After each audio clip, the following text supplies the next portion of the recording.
you can even watch back. Giving players all the props or put them on blast. We don't give no hot takes, only talk facts. We're giving all our devotion, riding high on this wave of emotion. Going all out, yeah, cause this is our time. No, ain't no stopping us till we reach the finish line. All in, we came here to win. We're gonna give everything. S-I-C-K on the run. S-I-C-K, sick, sick. On fire, we're ready to fight. We'll bring the house down tonight. S-I-C-K on the run. S-I-C-K, sick, sick. Play it on the car ride, play it when you lounge. X and O, you know that we can hold it down. Shout out to my man Sammy, got it off the ground. And to all the listeners tuned in right now, got debates, analysis, and speculation. This is sports talk for the new generation. You know where to find us, got a reputation. Sick podcast, your #1 sports destination. Giving all our devotion, riding high on this wave of emotion. Going all out, yeah, cause this is our time. No, ain't no stopping us till we reach the finish line. All in, we came here to win. We're gonna give everything. S-I-C-K on the run. S-I-C-K, sick, sick. On fire, we're ready to fight. We'll bring the house down tonight. S-I-C-K on the run. S-I-C-K, sick, sick. S-I-C-K, it's the sickest podcast. Tune in for the audio, or you can even watch back. Giving players all the props or put them on blast. We don't give no hot takes, only talk back. S-I-C-K, S-I-C-K, S-I-C-K, S-I-C-K, S-I-C-K, S-I-C-K, S-I-C-K. All in, we came here to win. We're gonna give everything. S-I-C-K on the run. S-I-C-K, sick, sick. S-I-C-K, it's the sickest podcast. Tune in for the audio, or you can even watch back. Giving players all the props or put them on blast. We don't give no hot takes, only talk facts. We're giving all our devotion, riding high on this wave of emotion. Going all out, yeah, cause this is our time. No, ain't no stopping us till we reach the finish line. All in, we came here to win. We're gonna give everything. S-I-C-K on the run. S-I-C-K, sick, sick. On fire, we're ready to fight. We'll bring the house down tonight. S-I-C-K on the run. S-I-C-K, sick, sick. Play it on the car ride, play it when you lounge. X and O, you know that we can hold it down. Shout out to my man Sammy, got it off the ground. And to all the listeners tuned in right now, got debates, analysis, and speculation. This is sports talk for the new generation. You know where to find us, got a reputation. Sick podcast, your #1 sports destination. Giving all our devotion, riding high on this wave of emotion. Going all out, yeah, cause this is our time. No, ain't no stopping us till we reach the finish line. All in, we came here to win. We're gonna give everything. S-I-C-K on the run. S-I-C-K, sick, sick. On fire, we're ready to fight. We'll bring the house down tonight. S-I-C-K on the run. S-I-C-K, sick, sick. S-I-C-K, it's the sickest podcast. Tune in for the audio, or you can even watch back. Giving players all the props or put them on blast. We don't give no hot takes, only talk back. S-I-C-K, S-I-C-K, S-I-C-K, S-I-C-K, S-I-C-K. S-I-C-K. Turn up your volume. Because you're about to listen to The Sick Podcast. With Tony Marinaro. 55 seconds left in the penalty, a minute and 27 seconds left in regulation time.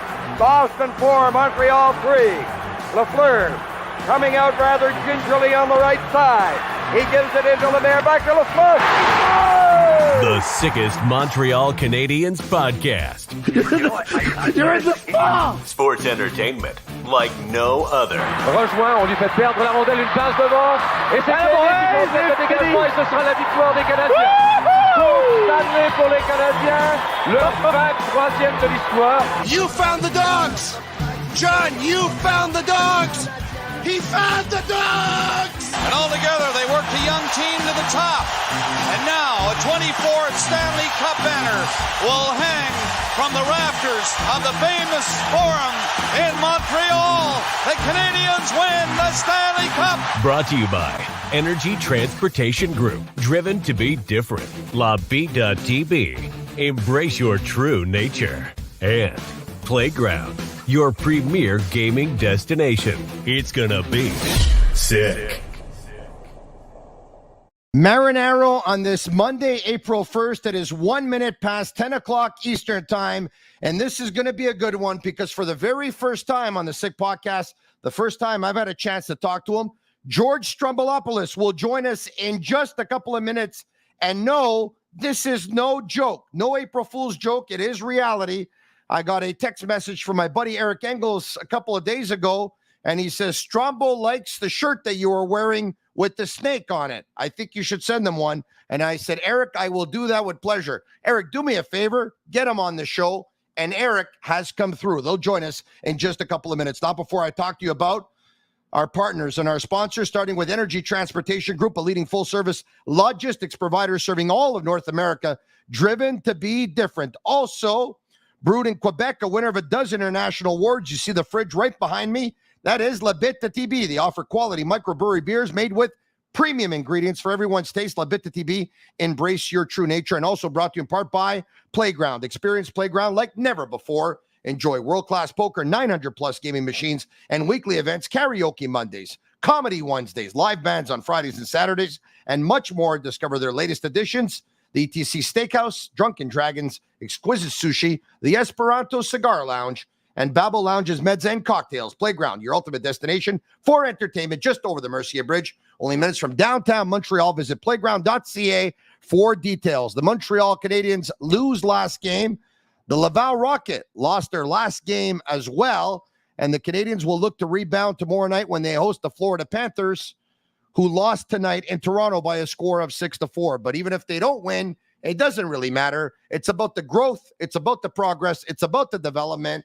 And tonight it's about the Sick Podcast. Without further ado, from Sportsnet, Eric Engels, and from Apple Music, it would be easier probably to say what he doesn't do instead of talk to you about everything he has done, because reading his Wikipedia, he's done everything. George Stroumboulopoulos, welcome to the show. SICK on the run. What a pleasure. I watch this show every night. Eric knows this. How are you guys? We're doing extremely well. For me, to hear you say you watch the show every night, which you're probably lying a little bit. It's an honor. I'm not. Even if you watch it once, it's an honor. I'm not. Not only am I not lying, when I texted Eric, it's because I laugh every time you say "usurpant" about the snake. I love it so much. No, I watch pretty much every night. Obviously, I haven't seen every episode, but I watch so often it would shock you. So let me start with this: Tikanis. Kalai, but it ends there because all the other words I know, as you know, even though this is an uncensored podcast, I'd rather not say them, right? I don't blame you. I'd rather not say them. Here, let me show you this. But Let me show you what a fan I am. Back when I was doing the talk show, sitting at the practice facility, like I am. This is, as you know, this Eric can confirm that this is this team is my dream. How are you guys doing? How are you? I actually want to say that the first time I ever met George was an eye-opening experience for me, mostly because the only thing I love more than hockey and golf is music, and George's imprint in that regard in this country and now in the United States has been enormous. And the first time I met him was in 2009. We were both in the Montreal Canadiens room at the NHL All-Star game, and he was sitting with Mike Komisarek. And as they wrapped up their conversation, I just stopped and said, "Hey, George, I just wanted to introduce myself. I'm a big fan of yours." And he said, "Well, Eric, I'm actually a big fan of yours too. I've been following your work for the last couple of years, and wow, you're really making your way." And that was my first I'm actually, I think I'm getting somewhere with this. So it was nice. pretty cool for me, and it's pretty fun to be on together. And he's not lying when he says he watches the show, because I've gotten texts from him throughout the season about certain things we talk about on here. And it's he's a huge Habs fan, and a really informed one at that. And as you know, was a former host of Hockey Night in Canada. The man knows the sport. Yeah. Really. Longest April Fool's joke, by the way, in history. 2 years, that show. Eric, it was great, though. I thought before you actually said it, I thought that's where you and Strombo would have met, was going to be when he was working for Rogers and he was doing Hockey Night in Canada. As it turns out, as you just said, it happened in the Montreal Canadiens locker room back in 2009. I feel like I have so many things that I'm going to have in common with Strombo, because one of which is obviously not our accomplishments. He's got a lot more of those than I do, which I'll rattle them off in just a second. But we're both 72. We're both born in 72. Yeah. So, we're both the same age. And, chances are the Canadiens teams that he was fond of, I was fond of. Chances are those Canadiens players that he was fond of, I was fond of. So I think we're going to be able to talk about so much tonight. For those who don't know some of George's accomplishments, I had to go to Wikipedia myself, because it seemed like he's worked for everyone, and he's done it in just such fantastic fashion, whether it's radio, whether it's television, whether it's anything else. But for the longest time, of course, he was the host and co-executive producer of the talk show George Stroumboulopoulos Tonight, formerly The Hour on CBC. And then he worked for Rogers Media for a couple of years, anchoring. Wait. What happened to Much Music? Well, I was going to get to Much Music as well. Isn't that where this all started? Am I wrong, George? It all started in 90 in 2000. 1991 or two on a pirate radio station. Then I was a sports reporter at The Fan for the first 4 years of my career. I was an NBA and hockey reporter, but mostly NBA, and I would host these really weird shows. Then I went to a rock radio station. Then I went to Much Music. So I've been going a long, long time. Your show Once Upon a Time was aired on CJD, was it not? It was, yeah. That's right. Oh, I forgot about that. Yeah, I had a talk show on CJD as well. And I used to listen to you on Montreal radio. A Habs fan who doesn't speak French, it's really comforting to be able to be. I traveled around the world, and I've always got what you were doing on the old show, especially when the Habs made that run, that it was just really exciting to follow the energy and feel like I was there. My first love was a girl from NDG. So I have a close connection to the city. Oh, that's pretty cool. All right. So how does someone born in Ontario, and look, the Canadiens obviously have won 24 Stanley Cups, but growing up in Ontario, the cool thing to do, I guess, depending on who you ask, is probably to cheer for the Leafs. Yeah. What was your connection to the Montreal Canadiens growing up? Because let's face it, when we grew up, the Canadiens were no longer a dynasty. I mean, they had won that cup in 86. They won that cup in 93. But we were 6 years old when they won that cup in 79. So what was your connection to the Canadiens? How did you become a fan? My dad was a Habs fan, but he split when I was young. So my grandfather, who I'm named after, was a Leafs fan. My uncle, who is maybe the most important, male figure in my life, who introduced me to all this music, was a Bruins fan. So in my family, we didn't get together to cheer with each other. We got together to cheer against each other. We were always pretty adversarial by nature. So choosing the Habs was easy for me. The other reason is, and I didn't really understand this until later, but the other thing we have in common, Tony, is we're from immigrant families, right? And we have very strong ethnic experience in Canada, which if someone didn't grow up ethnic wouldn't really understand what that was like in that era. And at the time, the Leafs were owned by Harold Ballard, who had a pretty strong anti-Eastern European point of view. So we just grew up thinking the team was racist, if I'm being honest. And so I just kind of always sided with the Montreal Canadiens because they seem to be far more open culturally, far more open to immigrants from our part of the world. And then the other thing happened, of course, Gainey and Robinson and the Flower were really big to me, but Matt Snaslund became my favorite player. So much of what when I started racing motorcycles, I would put 26 on my bike for Mats. And so Mats became this crucial figure for me. And I remember the Steve Penney into Patrick Waugh era. So it was just, you're right, we weren't good, but the Leafs were also terrible. So it made chirping each other in high school and junior high and grade school much more fun when you could take the other side. One of the first games I remember watching at the old Montreal Forum was back in, I believe, the playoffs of 1984, and the Canadiens played the Islanders in the semis. And the Canadiens went to New York, if memory serves me well, and they won game 1 and 2 and came back to the Montreal Forum for game 3. That was the year of Steve Penny. It's awesome that you brought him up, because back then when we used to play ball hockey and we would put on some of those pads that we would end up getting when we would, from an old sofa, that we'd open up the zipper and we would take out that big sponge, as you know, and we would wrap them around our legs and put that rope. And then we'd take a scissor and we would cut out so that we can stick our foot inside, right? And we would play ball hockey. We were all Steve Penny back then.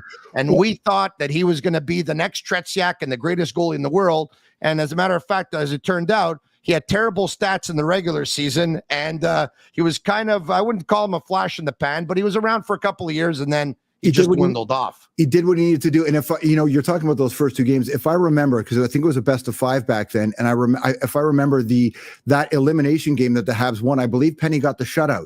And if Penny, one of those in those series, he got the shutout. And I have this visual. It's amazing what burns in your head as a kid. This visual of Larry Robinson going up to him and giving him a hug, and as one of the first players to congratulate Steve. And I felt like, when I was really young, that was the time where I saw the Habs really come together to try to make sure Penny got the goose egg. And I just loved that vibe. And of course, remember that time Lions in the Winter came out, the book, and I read that. Yeah. It was all just a really interesting time. You're right. The Habs were so bad. And with a few exceptions, remained terrible up until, honestly, last year. Even though we still are not a great team, this is the first time I've been watching with a kind of excitement where it feels real. It feels real in a different way, because it feels foundational. We haven't had a foundational build in a long time in the city. Yeah, you're right about that. Eric, we're talking about Steve Penny back in 1984, and then Strombo talked about Mats Naslund, of course, who was a big member of that 86 team that won the Stanley Cup. And Marty St. Louis, we know his affection for Mats Naslund. Mats was Marty's favorite player growing up, and often recalls the story that Mats, once upon a time, gave him a hockey stick. You were how old when the Canadiens won the Cup in 86? I was 3 years old. I was born March of 83, so I just turned 41. And it's funny because everyone from our era, or even yours before it, everybody's favorite player was Mats Naslund. My first favorite Montreal Canadian was Bobby Smith. And that really harkens back to 89. So 3 years later, when they made it to the Stanley Cup final and were beat by a great Calgary team, the only team to ever win the Stanley Cup in Montreal that wasn't the Canadiens, that was a great hockey team. Patrick Waugh was obviously incredible, so he was an easy favorite for my twin brother who played goalie. But it's funny, you guys talking about Mats Naslund, all it makes me think of is Bobby Smith, because I felt like I was on an island with him being my favorite player and everybody else talking about Mats. But I mean, I think if you pulled anybody from our era, which there's a lot of reporters that are on the beat right now, that are all born between probably 77 and 86. And all of them would tell you that like Mats Naslund was their favorite player. So you guys are in the majority. Bobby Smith centered Mats Naslund back in 86. And I think Ryan Walter played left wing on that line, but Strombo, I could be wrong. It seemed like such a long time ago, but all I remember was Bobby Smith scored a big goal in Game 5 in Calgary. The Canadiens lost Game 1 of that series, I believe, by a score of 4-1 in Calgary. Game 2, they come back. They're down 2-0. They end up winning the game by a score of 3-2. Strombo will remember this. In overtime, it took all but 9 seconds for Mike McPhee on a 2-on-1 to fake a slap shot and then pass it to Brian Skrulin, who redirected it. They come back to Montreal. I remember it, by the way. I remember that goal. When they come back to Montreal, they won one game, I think, by a score of 5-3. Naslund had a couple, I believe, but they also won a tight game by a score of 1-0 on a goal by Claude Lemieux. And then they go to Calgary for Game 5. They're up by a score of 4-1. They end up winning 4-3. Patrick Waugh ends up making a huge stop with about, 12 or 13 seconds left in that hockey game.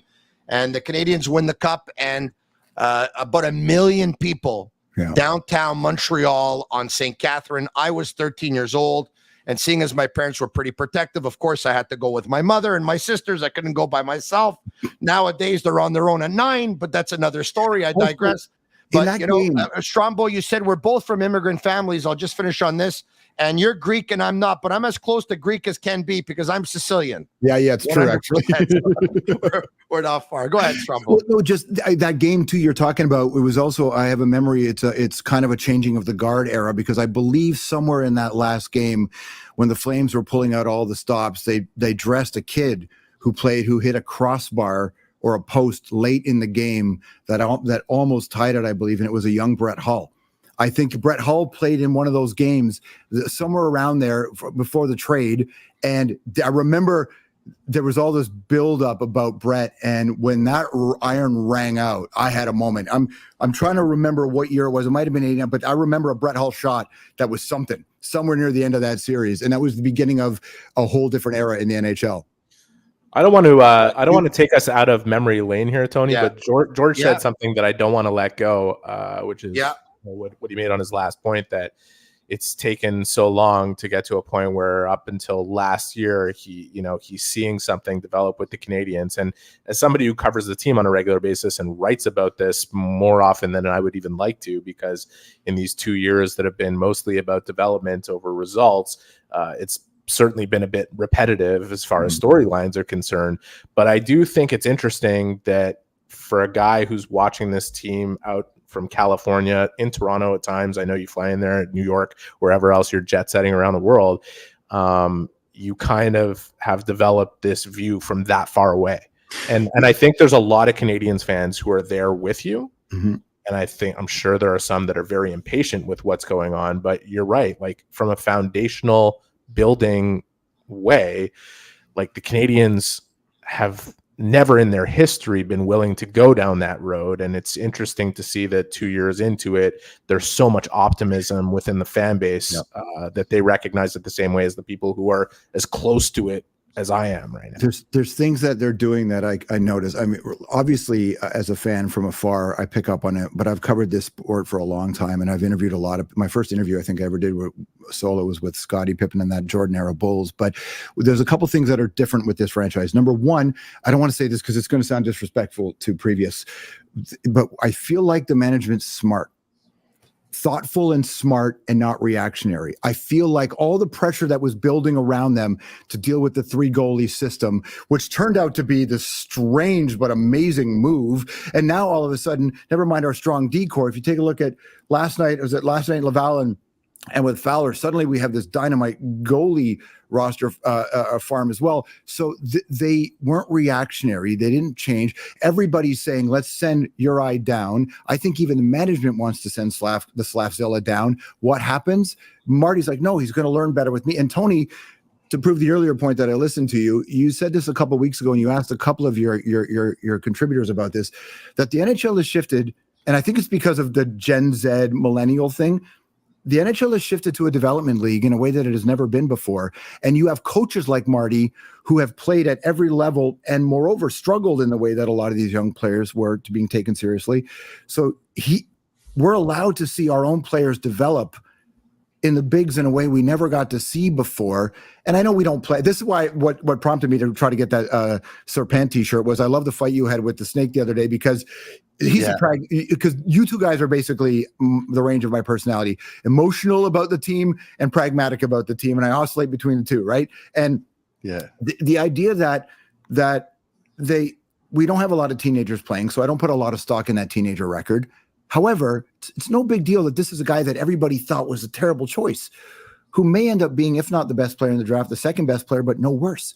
That's unbelievable for where we sit. So there's a lot of things that I'm seeing just institutionally in that organization that have changed. And I love the fact that they had to go outside to get it. I love the fact that they decided not to buckle under pressure. I give Molson and Jeff a lot of credit for this, by just giving it to the guys and letting them go. Listen, I like Bergie as a person. I like Marc Bergevin. I knew him. I like Marc Bergevin, but I was throwing things at the television for a long time. And I think that a team that had Carey Price that did what they did, it's one of the great crimes in all of sports, that we had a player like that and we saw what he could do. And the fact that we were never better except for one run at the end. I don't feel that way about this team. I feel excited. And I'm like you, hold on, let's run it right now. I run the draft all the time. I run that draft all the time, that simulation. And when the Habs pick first, I get excited, and then they generally fall. But I feel good about the team, and I want them to get a better pick this year. I really do. But if we don't, I think we've got a decent enough stock to do something here. Strombo, it's funny because you said they got a really smart management team, and I know what you're getting at. It is no disrespect to Marc Bergevin. I really believe, and I've said this before, in 22 years of talking about this team on radio and television, and now it's a couple of years on the podcast, I've never said this management team is going to win the Stanley Cup. I've said it for this current management team, and I understand how hard it is. And I know that only one team wins the cup. And I know that a lot of people are saying, you're crazy, they're not going to win the cup. And look, I got to put myself out there, and it's either I'm going to say they're going to win it or they're not going to win it. But I just find that everyone they have in this management team right now brings something or many things that are pretty incredible to the table. So take a look at Jeff Gordon with his wealth of experience, whether it was scouting, whether it was as a general manager, as an executive. Here's a guy who's done a rebuild before, and you take a look at that team that he helped put together and how well they're doing, you get very encouraged. He brings in Kent Hughes, who obviously is a lawyer, and the second you hear him talk, if you didn't know he was a lawyer, you quickly figure it out. And he is so rational. He's so cool, calm, collected. He's poised, and he's such an incredible communicator. And you can tell that he's building a family here, and everyone's going to talk good about this organization, even if they're not going to be here for very long. They're going to know that they were treated as best as they possibly could. And because he was a former agent, you get the feeling that they're going to be more conservative on contracts than they ever have been. They're going to end up getting great bang for their buck. And because he knows how to communicate so well, you get the feeling that he might be able to get some free agents here when that time is necessary. Marty St. Louis, you get the feeling that free agents will come here at one point if Marty's still here, because they're going to want to play for Marty. So you add it all together. I'm really excited about it. I'm really excited about what the podcast is going, because when we started off, the Canadians haven't been a very good team since we started off this podcast. But guess what? If they can continue to get better, and if they can be a cup contender in 4 or 5 years, and they can win the Stanley Cup in 6 years from now, or whatever it is, I think it's all going to come together. It'll be great for me, great for the city, great for the team, great for everyone. And by the way, I think we are going to break our record of the most amount of people that are watching the podcast tonight at the same time. I'm hoping we do. It's a very small conservative number compared to numbers you've been able to put up over the course of your career, Strombo. But we need to beat 6,710 people live at the same time. And Strombo, if you would go out of your way, I don't know, I'm asking for a lot now, to actually go to our Twitter handle at the Sick Podcasts and retweet that we are on, I think where you're following, I think we're going to be able to beat that number tonight. Tony, while I was doing that, he's doing that, I want to bring up something, because he mentioned Jeff Molson's name, and I want to say that throughout the Bergevin era, Jeff Molson, I felt, had a lot of steps to take to become a better executive and leader of the Montreal Canadiens, and that's he in one respect did a really good job of separating himself from management and letting them do their work and not being too implicated. There's some owners that are helicopter owners, just like helicopter parents, never the best approach to be that involved and implicated in every decision that happens. But he had, one of his blind spots throughout the Bergevin era, I think, was how deeply embedded in trust and how much trust he had in the manager, to the point that it was hard to be overly objective about the performance that was going on. And I think Mark did a lot of good things in Montreal. If you look at his moves in isolation, the trades were all winners pretty much. It's just he struggled to build a cohesive team throughout the time that he was manager. Not the Drouin trade. But I want to say something about Molson, and I think this has been his greatest improvement as in his role. His leadership in the decision to move on from Bergevin, not only hire Jeff Gordon, but establish the structure that he had so long kind of been against, of having two people take care of these things. You know, we even looked at it skeptically when he made the move, right? Like when he hired Gorton, a lot of people looked at it, myself included, and said, well, you know, this is an English guy and he'll have to hire a French GM to circumvent the fact that he just named his GM and he doesn't speak French. But he said that day, and I won't forget it, and I spoke to him about this recently at a Board of Governors meeting in Seattle. You guys may not get it right now, but you will understand. This is a two-person job. It has become a two-person job, and there's just certain balance that needs to be created here to move the organization forward. Mm-hmm. And since Kent Hughes has come in, and you see how this operation has happened, you know, take it outside of Jeff Molson for a second. Like, I spoke to Keith Jones and Danny Briere, who have nothing but, and Danny was obviously a key candidate here. He was a finalist for the job for GM. Yeah. They both looked at what the Canadians did last year, and with the support of ownership, felt that the structure absolutely needed to be what Jeff Molson put in place in Montreal. In Ottawa, where Michael Andlauer took over of the Senators, Steve Stais was put at the top. He will hire a general manager.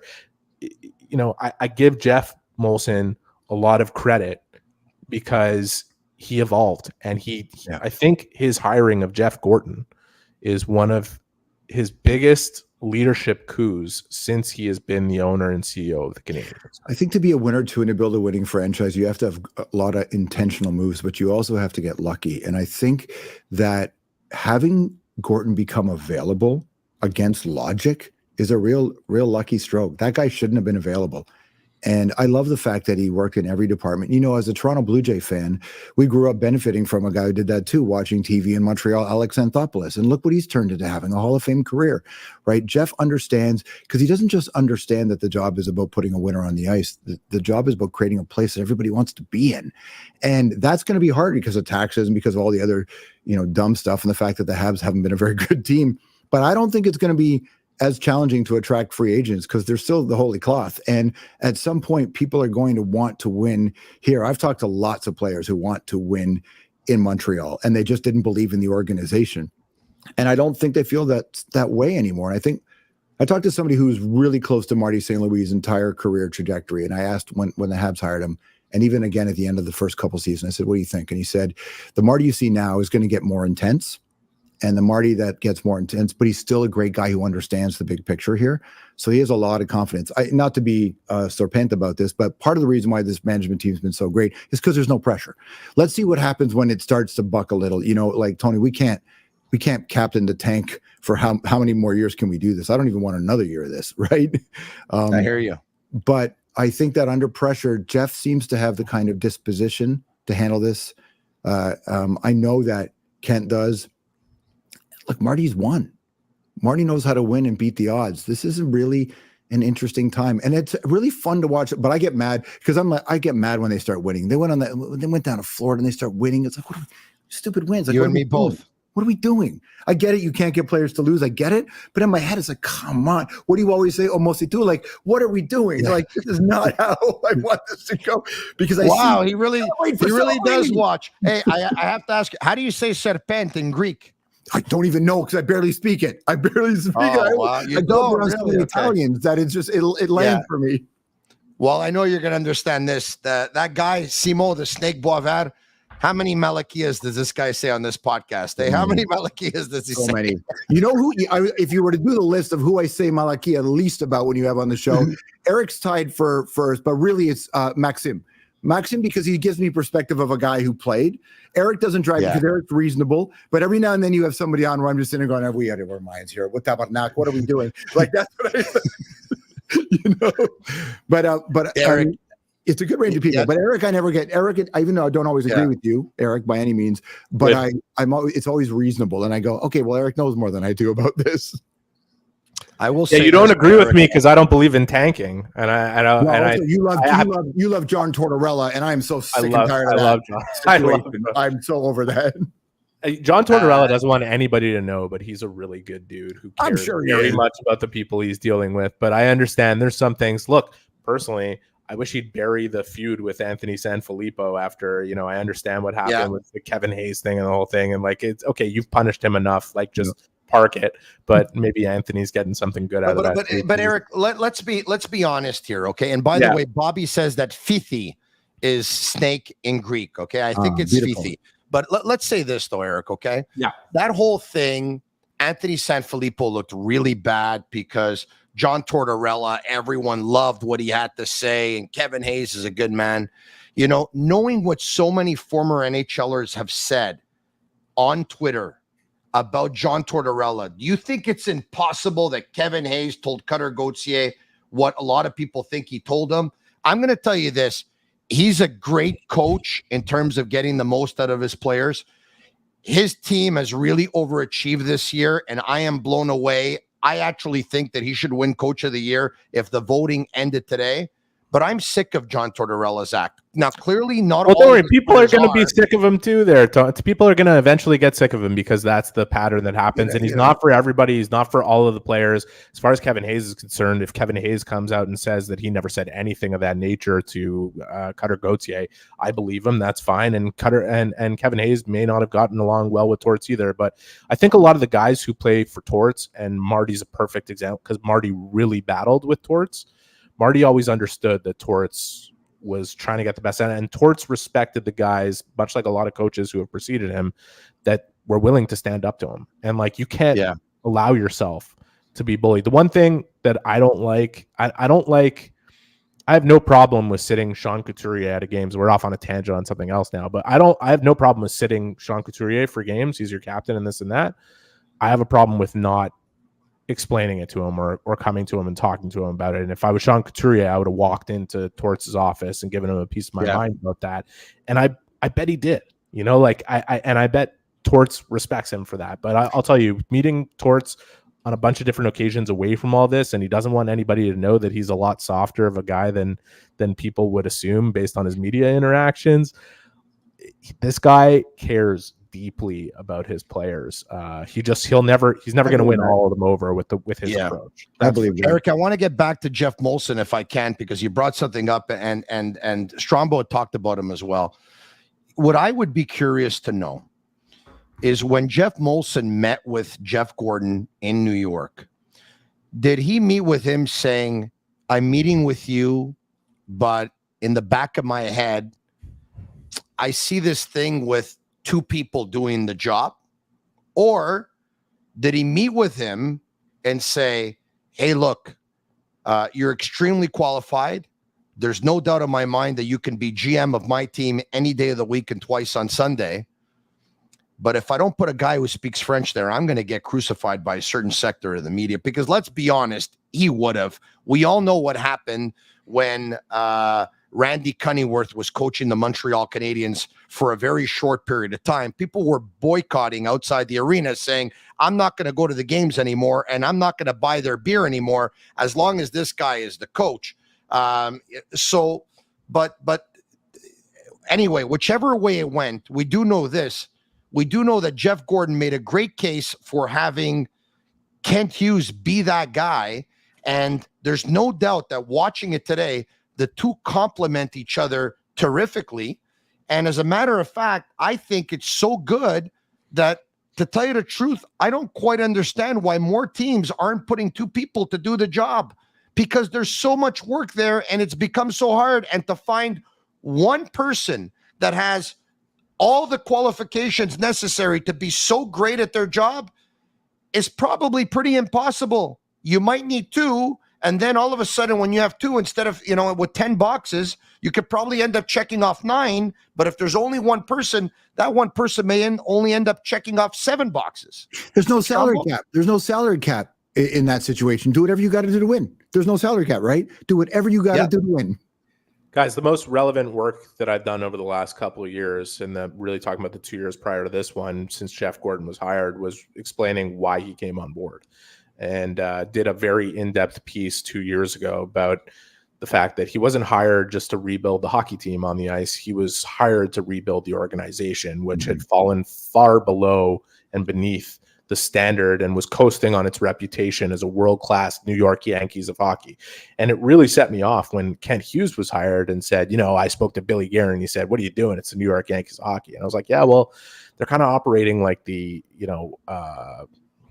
Milwaukee Brewers of hockey. Like, you can't keep coasting on this reputation. As far as Jeff Molson is concerned, the decision that was made is probably a bit of A and B, but I think it really does have to do with that separation of layers here, like that he was too close to Bergevin without being able to kind of serve in that presidential hockey operations role that Jeff Gorton now fills. And I just think Gordon's experience and coming from the Rangers and seeing how they do things from a world-class perspective, and the Bruins before that, in working his way up from an intern to a PR dude to inevitably the interim GM who drafted guys like he traded for Chara and drafted Marchand, Lucic, and like all in one summer, Kessel, like unbelievable work that kind of propelled him on to New York. And like George said, he definitely didn't deserve to lose his job. And when he became available, Gary Bettman was the guy who called up Jeff Molson and said, hey, like, you might want to speak to this guy. And you have time within hindsight to plan for a structure that's going to be beneficial for the team. And George, you're nailing it. And the Toronto Maple Leafs have been far ahead in this category for a long time now. There is no salary cap off the ice. That's something that was frequently said from Brendan Shanahan to Kyle Dubas. They were way ahead off the ice. I don't think the hockey caught up to the brand of hockey they wanted to play on the ice, but that's an aside.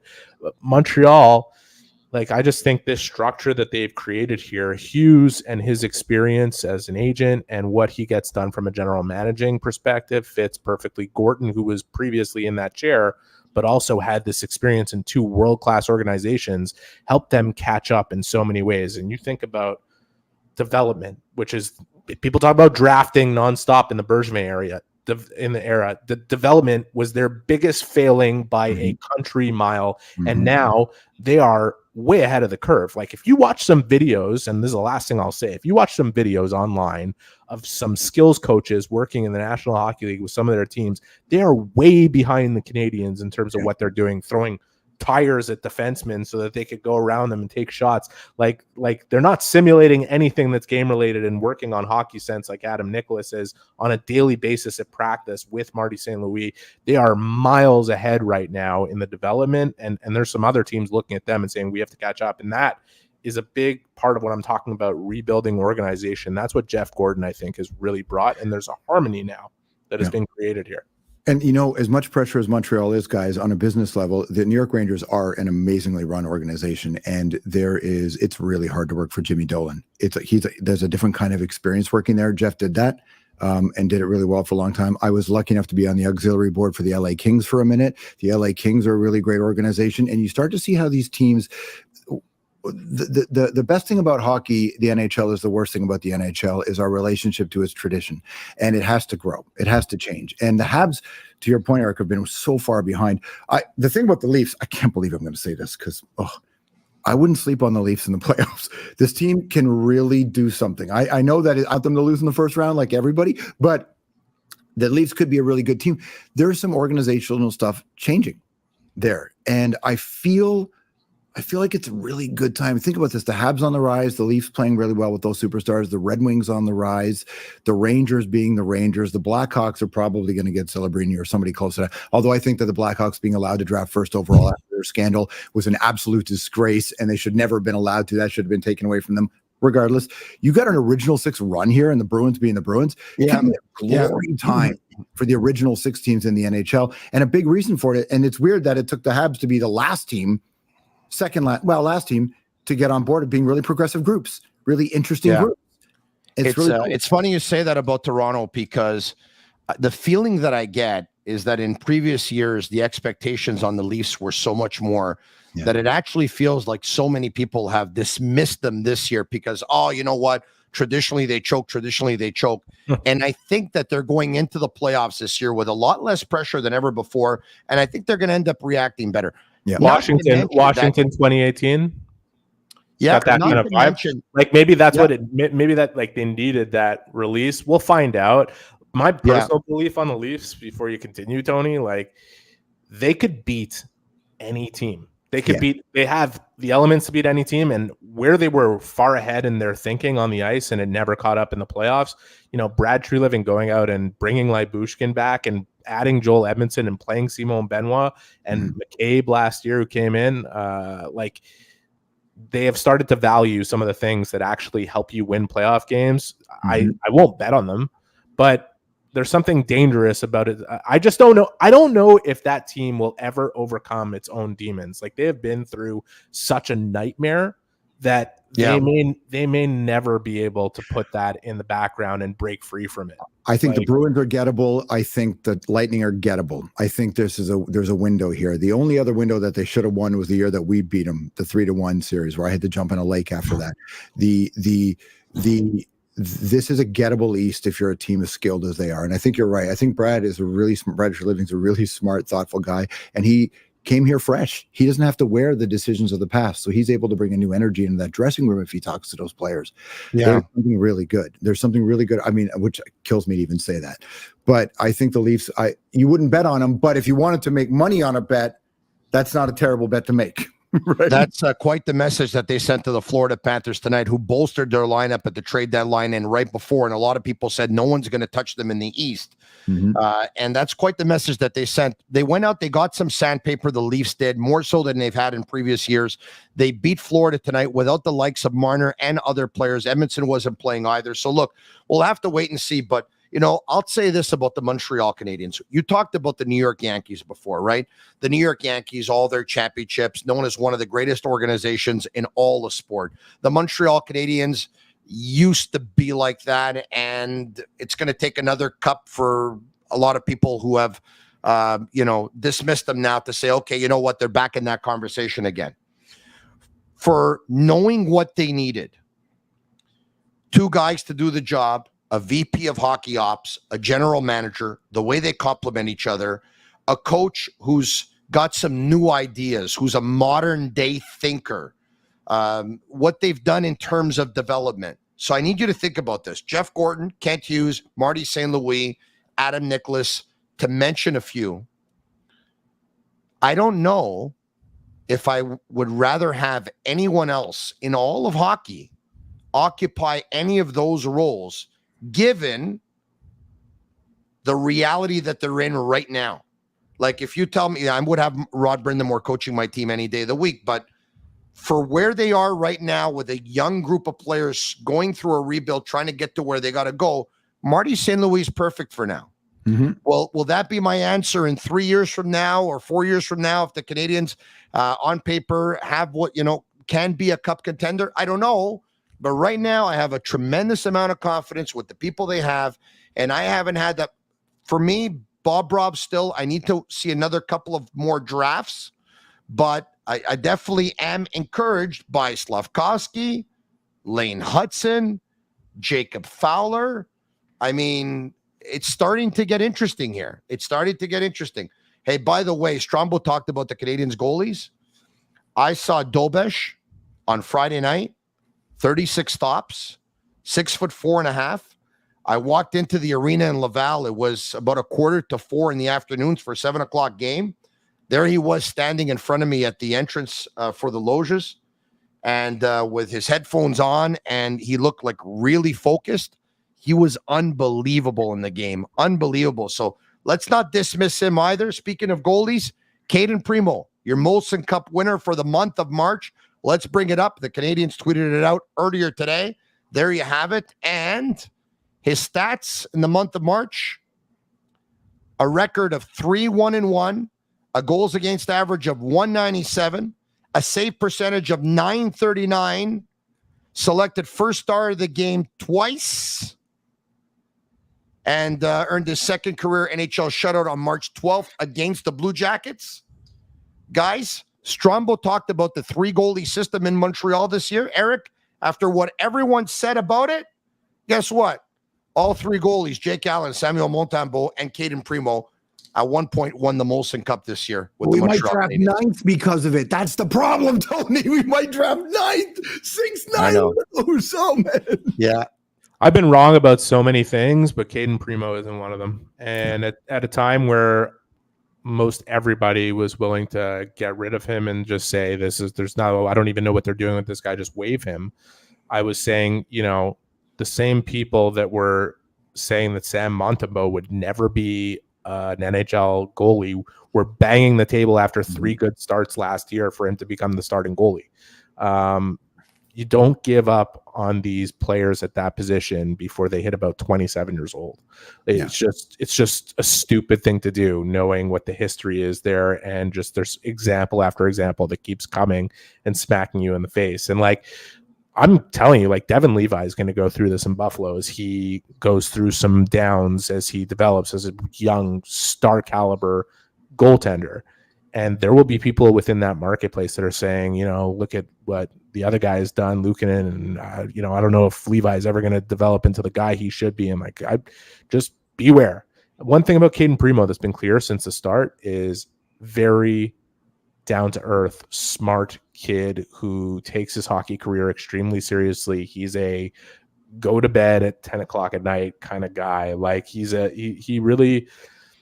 I knew this even when he was struggling his most, and people who are gaga over Jacob Fowler right now with Boston College, it's easy to forget that like Caden Primo had the same profile as a 7th round pick, the 199th overall pick, the Tom Brady of the Canadians, as Trevor Timmons likes to call him after drafting him. Like, he was a 931, 929 goaltender at Northeastern for 2 years in a row and winning bean pots and MVP performances. Like, Jake Allen, if you go back, and I've mentioned this before on your podcast, Tony, like 2 years ago when we were in camp and he was talking about, seasoning the goaltenders of the Montreal Canadiens and understanding that he might not be around to see them grow and mature into who they might be. He mentioned Caden Primo before mentioning Sam Montembeault. It's not because he didn't respect Montembeault just as much and what he was, but he really saw Primo as the future. And I think one thing that you might be annoyed about right now, George, could be a major benefit to the team moving forward, because honestly, if you have those two guys pushing each other, that is one thing you're not going to have to worry about, and it's not going to cost you very much for the next couple of years. And that's the other thing. I agree with you. And the other, even though I'm emotional about this, the two parts of it that stand out for me for Primo and Montembeault is, you're right, both guys were written off, so I think that our coach can talk to them better, or Marty St. Louis can. But you remember that one game, I forget who the team was against, where it seemed like the scouting said just go high glove on Caden Primo. He couldn't stop anything, and how quickly that went away. How quickly? Yeah, there was one game where he allowed goal after goal at the high glove, and he really let it get into five goals. Florida, or who was it against? I can't even remember now. I don't remember who it was against, but I'm sure we're going to be reminded on the YouTube live. Only game, 5 goals. The only game where he was really fallible this season. But yes, he learned. Like both these guys can learn, and you're right, with the two guys coming up below, it's just assets, right? I don't like it when GMs are constantly trading for draft picks, because obviously draft picks don't fill seats. And Tony, I know you like scoring. I like scoring, and I like big hits. I like tough teams. That's why the Arbor thing. Yeah. That's why I never believed they were going to trade Arbor. I never believed they were going to trade Wi-Fi at all, because that kind of guy doesn't come around too often. But they just responded. Look, Armia's been unbelievable. It's changed. Second half, changing our specialty teams. Who knows what Dora can do? There's just a lot of little interesting things. So Primo and Montembeault, everybody's had a chance to take a moment where they haven't been their best, but the team seems to let them develop. So they're kind of all developing in their own little way at the same time. And so now we have solid goaltending like this. And with that defense, and I should give credit to Bergman, because I know we talked a bit off the top, the development of Suzuki. That what's bringing Suzuki in, and Suzuki, I don't even think was the player they wanted in that trade, right? I don't even think it was the player he wasn't. And so what Nick has been able to do, he's got that kind of calm attitude and that's the thing I think about the team that I find really interesting, is they're calm. They're a calm team. Caden seems calm. Montembeault seems calm. You're talking about goalies developing. Remember at the beginning of the year, people thought that Stuart Skinner was not going to be in the league by the end of the year. Now Stuart Skinner, look what he's been able to do. That and also Aiden Hill, the two guys you talk about, those are probably the two starting goaltenders potentially for Team Canada. These are guys that people didn't believe in for a minute. Vegas has got a couple actually who could do it. So I feel like we have goaltending in the top 3 in some categories now in the last month. It's just an interesting place that the Canadians find themselves in. But as you know, it's not just the players that have to develop. Will the management know how to adapt to this next phase? When you actually have to get wins. So I looked it up, Eric, and it was actually, against the Florida Panthers, who scored those 5 goals on Caden Primo, beating him glove side on all 5 goals. By the way, for those of you watching on YouTube Live, Facebook Live, and Twitter Live, does Strombo not look like Doug Gilmour? I get that a lot. People say, by the way, I troll Doug all the time because I've known him a long time. Whenever I see him post anything, I comment my favorite Hab. So I will anything, because I loved when Gilly played for us, when the Killer played for us. So yeah. I am always trolling him, and it drives him crazy. That I do that. But Doug Gilmour's such a great. But I get that a lot. A lot. Was it the one thing that when I keep on remembering Gilmour with the Canadians was he picked up a penalty at one point. Remember, he was so upset he just slammed the door and the glass shattered. It's one of those things that I'll remember about Gilmour with the Canadians. Mm-hmm. All right, okay. So Caden Primo wins the Molson Cup and the Carey Price Cup. When are they going to rename that thing? Right? Yeah. It belongs to a lot of goalies who have won that trophy over the last couple of years, let me tell you, or the last decade, or even more than that. There's a couple of things here that came out of practice today, but if we can, Caden Gooley asked about his slash on Konechny from the bench, which got him a one-game suspension. Let's hear from Caden Gooley. Philadelphia, what caused that? What prompted that? It's just trying to protect a teammate, and was just like a heat of the moment thing. And looking back at it, it probably wasn't the smartest thing to do. And obviously don't want to get suspended, and just can't do anything from the bench. And message was pretty clear with the league about that. And slash wasn't good either, but I think most of it was just from the bench. And live and you learn my lesson. So be excited to get back in the lineup, hopefully. So. Is it hard to defend yourself when you were talking with Barrow? Yeah.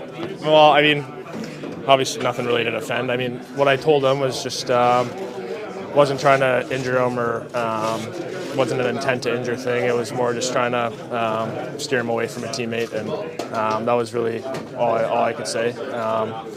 Nothing really to defend yourself about that, something like that. So basically it was just saying that there was no intent to injure there, and it was just a heat of the moment thing. So was it related to what happened with Slash a few seconds earlier? Yeah, that's basically what it was. He hit me earlier before that. Didn't really have anything to do with that. I mean, his hit on me was clean, and had nothing really to do with that. It was more just youngest guy on our team, first overall pick. Just felt like just wanted to leave him alone. So that was really all it was, yeah. Strombo, you got to love that, huh? Youngest guy on our team, first round pick overall. Mm-hmm. I just wanted him to leave him alone. Yep. And there you have it. So he sent them a message, a slash from the bench. He says, I'll take my one-game suspension and move on. But sticking up for each other. And, you know, as much as Strombo, you and I, we grew up hating the Bruins. Yeah. The one thing we do have to say is that they never swayed away from their identity. They've always been an organization that, you know, yes, some years they had more tough guys than others. Right now, they don't have that many tough guys or intimidating guys on that team, but they stick up for each other. They have this wolf pack mentality that if you touch our teammate, we're all coming after you. And I guess that's one of the things that Caden Gooley is trying to send that message around the league. Don't touch our players, because we're going to react. And if I get suspended, I get suspended. You talked about liking physical players. He's really coming into his own. Obviously, a very, very good young defenseman. At one point, Strombo, the Canadians, to go out and acquire forwards where they need help, are probably going to have to sign an unrestricted free agent or make another one or two big deals. My question to you, if an opposing team does not want a draft pick and they cannot sign a free agent, and you have to trade from your position of strength, which is going to be your defense, is Caden Gooley for you a touchable or an untouchable? And if he's a touchable, what would it take? I mean, it would take, I think almost all players are touchable if it's undeniable. I don't think it can, but I don't think he's touchable in this situation, right? I think it has to be the kind of thing where we go, hate to see him go, but what a return. If it's anything less than the most obvious thing, I wouldn't do it, because I like where he's growing, and I like the fact that he has this mentality. You'll get a kick out of this, Tony. I was driving an old beat up pickup truck, and one day I was going to go have dinner with a friend of mine who just happened to play for the Boston Bruins, Andrew Farron. So he's like, hey, let's have dinner. I said, fine. He's in Toronto. So I go pick him up. He didn't tell me that he gave the fans the finger in Montreal, by the way. He gave the fans the finger in Montreal. I loved when he did it. It was so, and he's like, oh, my glove got stuck. No, it didn't. So he glove malfunction. Yeah, exactly. He shows up and he's like, I'm going to bring a buddy of mine. And he shows up with Zdeno Chara. So I got my old beat up pickup truck, but I got Habs mats. My floor mats are all Habs mats. So I open the door to let them in, and Chara looks down at my mats and he goes, come on. And Ferris is like, come on. I went, get him, boys. You want to eat? Get in. You have to be a part of this. No, you're right about identity. I think Goulet represents the kind of player that we want on this team. So I wouldn't trade him, but honestly, it's got to be kind of a no-brainer for me. But again, I'm not the expert on this because I don't know. I'm not scouting everybody. I don't know what else. No, you got it. You know, he's just too good. There's not many. There's lots of guys in this team that I'm going to hate to see go.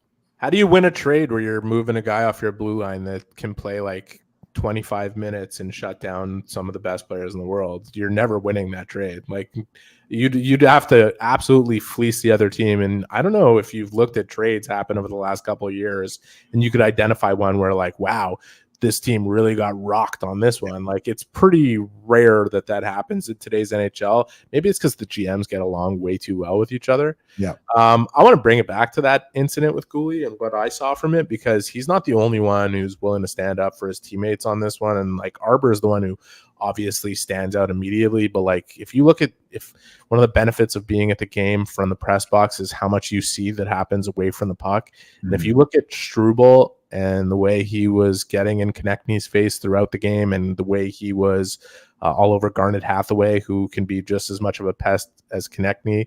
And you look at Arbor kind of punching three guys at one time with only two hands. You know, this team cares about each other. The signs are all there. They're pretty obvious. The other thing is, and I'll throw some shade at Tortorella on this one. How do you come to Montreal and not dress Nicolas Deslauriers? Like, I know you want to dress the 20 best players and you're scratching your captain, but if you don't think you have a better chance of winning with that guy in the lineup in Montreal, you're missing something, in my opinion. They love to. You want to know why? You want to know why? Because he knows he's from La Belle Province. He knows, actually, born in Ville-LaSalle, actually my neck of the woods. He knows he played for the Montreal Canadiens. He knows he's going to have family and friends in this building, and he wants to be a prick, Eric. No, come on. He just wants to be a prick. He's in a playoff race. He's in a playoff race and didn't feel, this is, I'm going to get to it. He clearly made the evaluation that the Canadiens are not the type of team where he would need to dress a player like that. But I think a lot of teams are going to be playing the Canadiens over the next couple of years and realize you better, because they're not going to take prisoners with guys like Struble and Goulet. And Goulet has a nasty side to him. Struble is just starting to learn when to apply his. And believe me, like, there are plenty of players that will underestimate him just looking at him. This guy is literally built like Rocky and Rocky IV. Like, he is a piece of iron. And he hits and hits hard when it happens. And he's just learning who he can really apply that kind of physical pressure to without putting himself in a vulnerable position.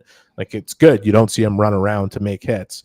But man, he's going to be on the highlight reel, smashing some people in the near future as he gets more acclimated. It's one of my favorite stories of the Habs this year is Struble. Watching this, because no one thought that was going to happen. And, well, obviously Scotty must have, but watching the way he plays, again, it's playing. There's two ways to play, right? There's playing well and then playing well that fits in with your team. And everybody seems to be getting along in that vibe right now.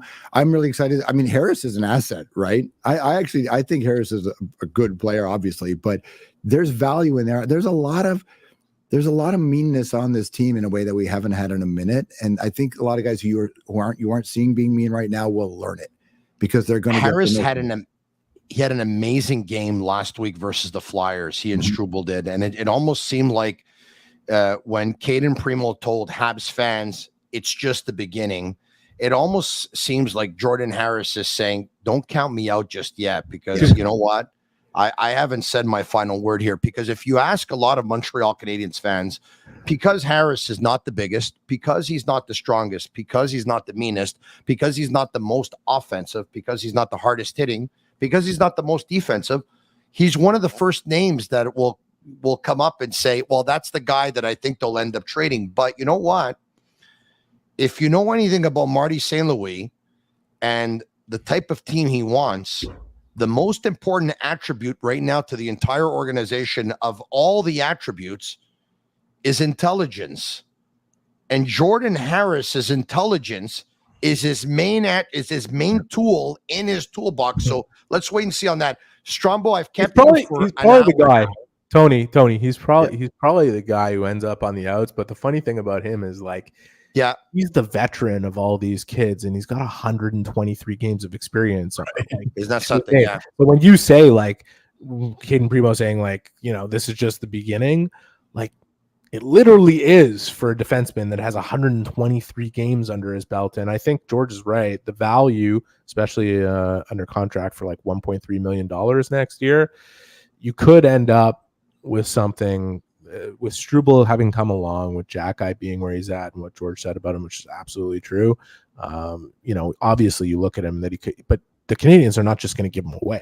That's not the plan. So. Yeah.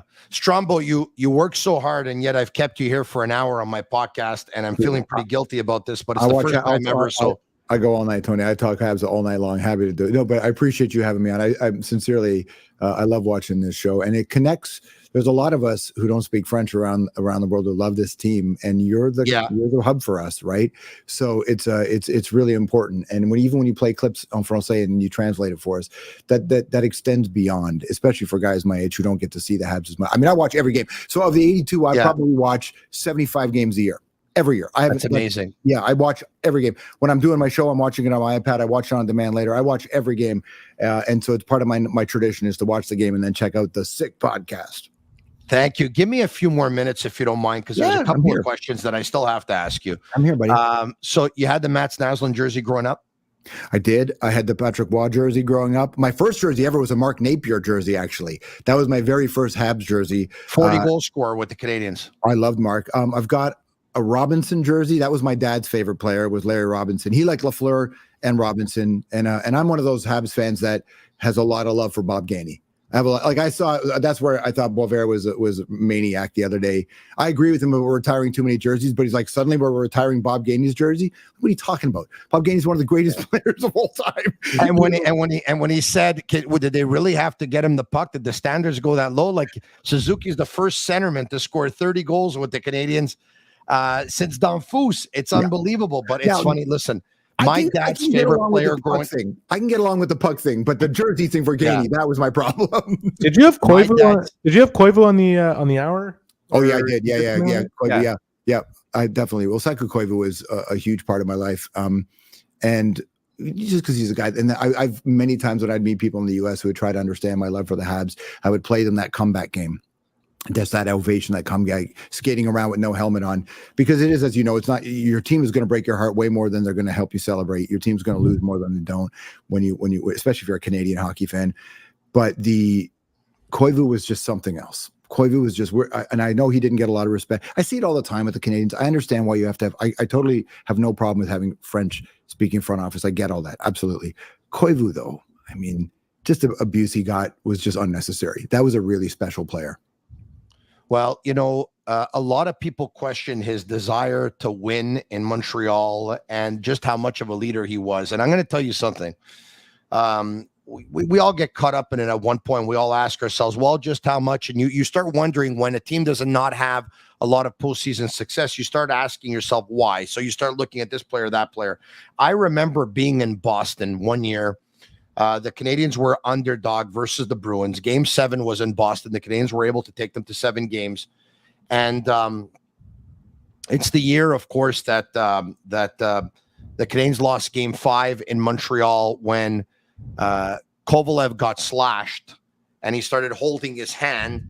And then he and Surrey bumped into each other and Surrey fell down. And Glenn Murray went on a breakaway and scored on Jose Theodore. 2004? And I think so.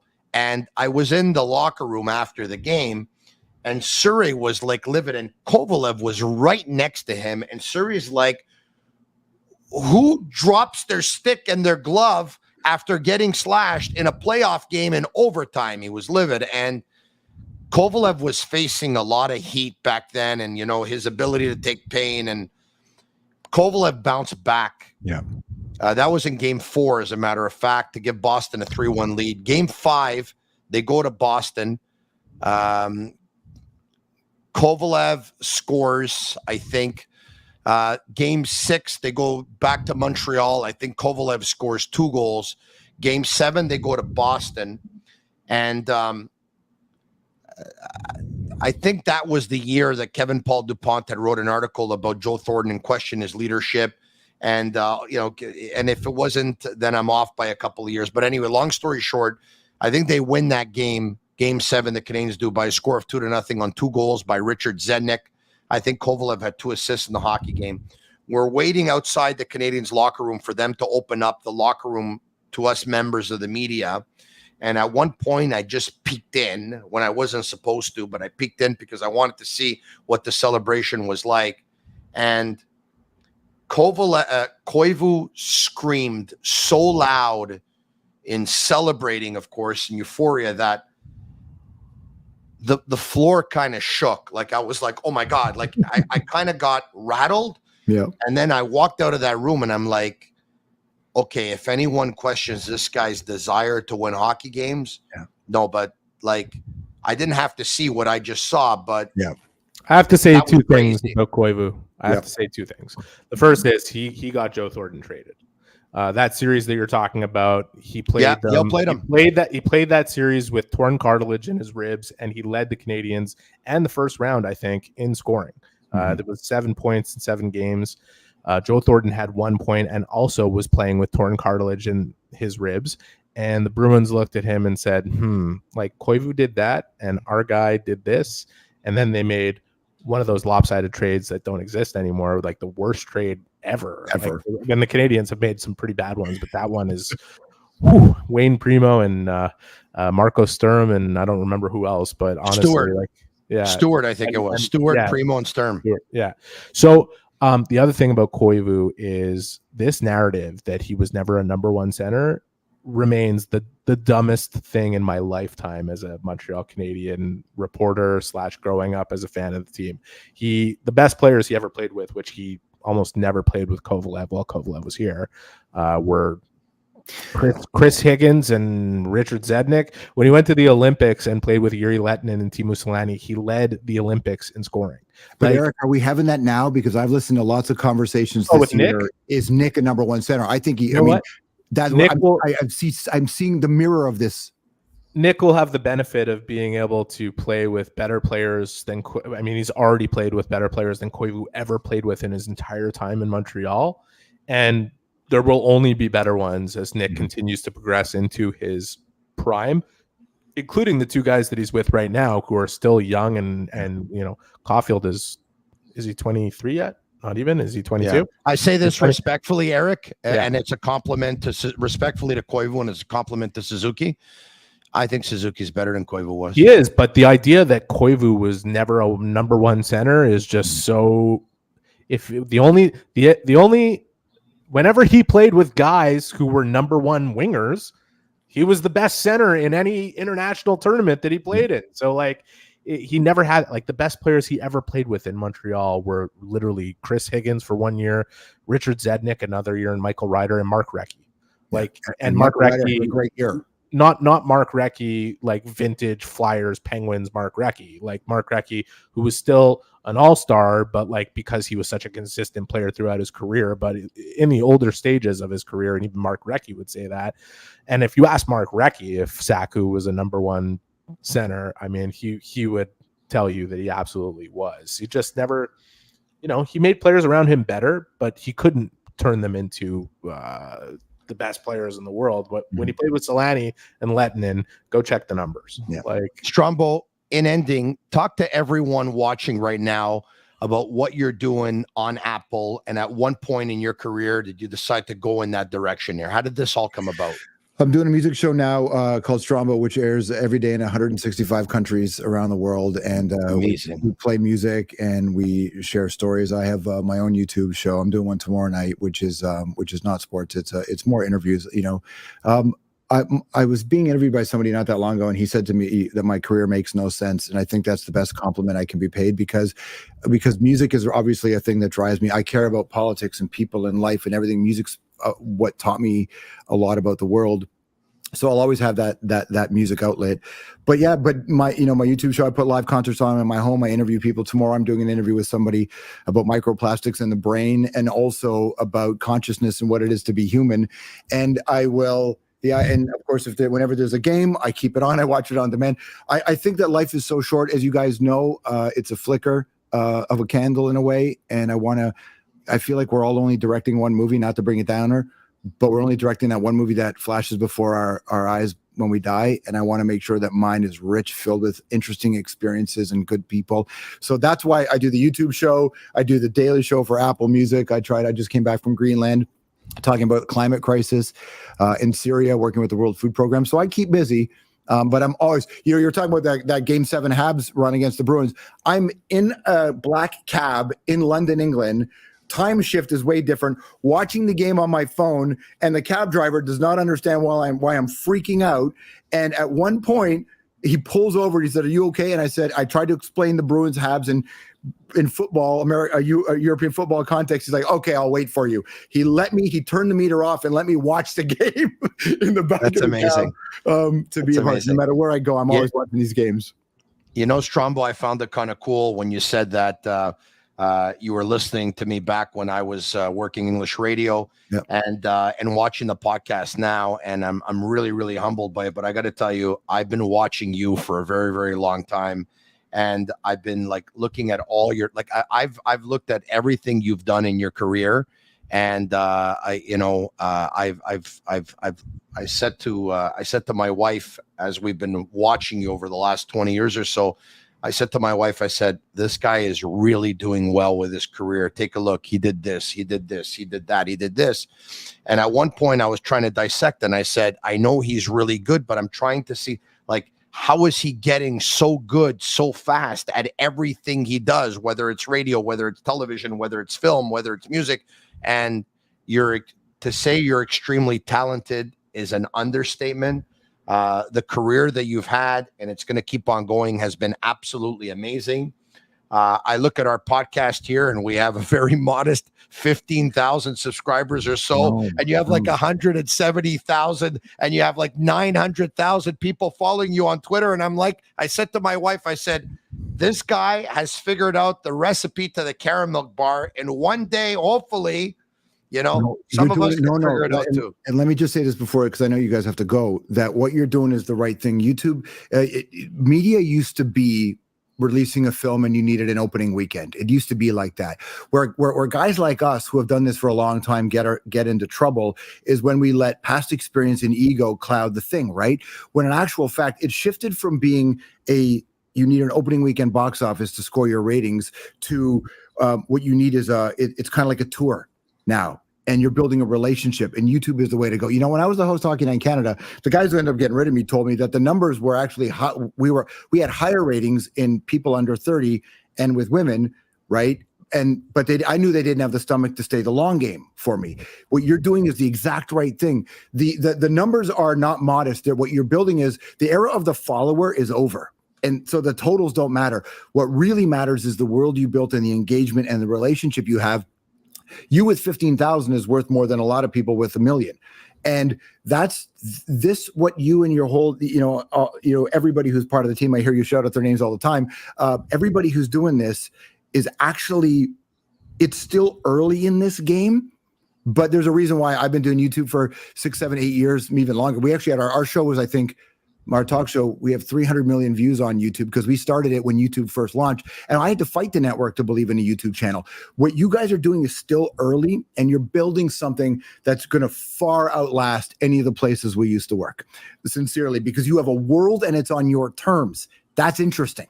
Very few people can do that in traditional media. Eric's done a brilliant job, by the way, of you can live in all the worlds, which is the stuff that I used to do in my career and still do.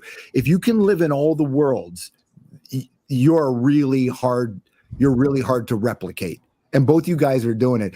I don't just love the show because it's Habs, but I love the show because it's personality. It's weird, spraying your hair. It's passionate. It's real. All the glasses. Oh, I love the one. Yeah, dude. Eventually, when I lose my gig, like every good reporter in hockey seems to do, eventually, I'm gonna come produce a music show and bring on all my favorite artists that I've come work for me now. Come work now. I'm on my way. What you're doing, you guys, part of the reason why I think I've been so lucky and privileged to be able to do this after 32 years is we try to be 2 weeks ahead of our time, right? But I'm always paying attention to early tech and where the conversations go and how people who watch YouTube, older people who are just starting. And when I say older, I mean our age, are just starting to watch YouTube the way they used to watch TV. So they've always watched YouTube for tutorials, but people are starting to use social in ways they used to do this other stuff. Like I watched the Sick podcast on my television, and to me, that's a TV show. I can't remember the last time. I watch Eric. I love Eric. You know that. I mean, that's why I always bug you about this show. But what you're doing, listen, you don't need to hear this from me, but I would never be discouraged by the numbers because it's meaningful stuff you're building, and it is so early in the story. It's funny you say that because part of me would want to kind of make it like a TV show, but actually be a podcast. But of course, with the type of show that we're doing here, which is Monday to Friday, 5 days a week, to think that you can get your collaborator in studio with you at the same time, it's almost impossible. So we have to pull it out this way.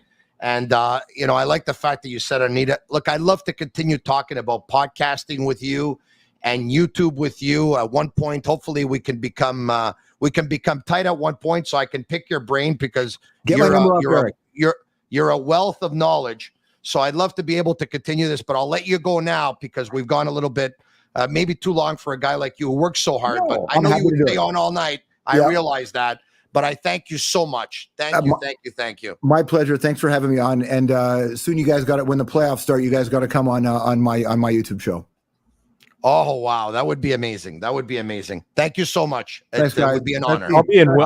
I'm going to be covering the Jets. I'm going to cover the Winnipeg Jets. Do you need a place to crash? They make a run because they're going to have to play Dallas or Colorado. It looks like, and it's going to be tough. So yeah, we'll see. Beautiful. Thanks, guys. Gentlemen, once again, thank you so much. Eric, thanks for setting this up. George Stroumboulopoulos, I'll get you that Serpente shirt. I'll get you a couple of them. I was told size large. Is that accurate? Yeah, unfortunately, it is, Tony. Well, I'm a 2XL. What do you want me to say? I'll be sending you larges. I'm not sending you mine. All right, guys. Thanks again. All right. Okay. This has been, once again, there's some nights that are just really a little bit more special than others. Folks, for me, this is one of them. George Stroumboulopoulos has had an amazing career. Take a look at his Wikipedia page. If you don't know everything that he's accomplished and still will set out to accomplish, big Montreal Canadiens fan. We're born in the same year, 1972. We have a lot in common. He grew up loving Mats Naslund. So did I. Mats, 42 goals one season, 110 points, if memory serves me well. All-Star games and that vintage move, Mats Naslund. He would get in behind the defense, or sometimes he would actually stick handle in between the defensemen. Left-handed shot. He used to play with a Torspo stick. Torspo, a Swedish company, if memory serves me well. And he would go on a breakaway, and he would fake forehand, right away bring it to his backhand, and go 5-hole. And if George Stroumboulopoulos is still watching right now, I'm sure he's smiling, listening to me talking about Mats Naslund and the way that he used to score. It was pretty cool. It really was pretty cool. Once again, thanks so much for all of you watching. You, my Sick Army, you, my Sick community. George Stroumboulopoulos, the man they call Strombo, is right about one thing. Sometimes it's not about having the most amount of subscribers, even though God knows I'd love to have the most amount as possible. It's about having the most amount of those subscribers watching you and being loyal. I believe I have one of the most loyal listenerships and viewerships, and I have had for over 20 years. I don't know why. I don't deserve you. To say I'm extremely grateful is an understatement. Special thanks to Energy Transportation Group. Special thanks to Playground, and special thanks to Labita TV, and special thanks to all of you. If you love the podcast, leave us a 5-star review on Apple. It's our way of feeling the love. For Agnello, Sammy, and Juliana at Master Control, they're Cavallaro. I'm Marinaro. We'll be back tomorrow night, right after the Montreal Canadiens and the Florida Panthers, 10 p.m. Eastern, same time, same place. It is the Sick Podcast. And that's a wrap. Hope you don't miss us too much until next time. Follow the Sick Podcast with Tony Marinaro on YouTube, Instagram, Facebook, Google Play, and Apple Podcasts. The Sick Podcast is brought to you by Energy Transportation Group, driven to be different. LaVie.tv, embrace your true nature. And Playground, your premier gaming destination.